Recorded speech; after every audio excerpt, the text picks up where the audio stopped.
生と言ったら俺なんかのことは怒るもんだよ。夏子に怒られてしまったな。昨日訪ねてきたお母さんのことを話したら、君の気持ちを確かめずにいきなり会わせるのは無神経だ。川島君の気持ちを考えろ。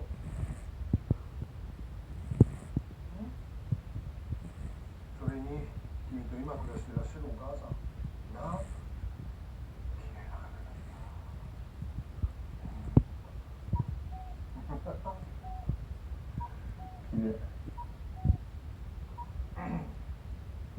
その方の気持ちを考えないのか。どういう気持ちでいると思ってるんだ。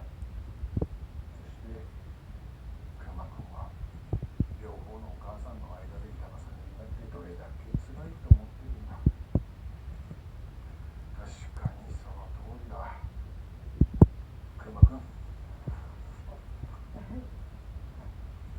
本当に申し訳なかった。許してくれ。こ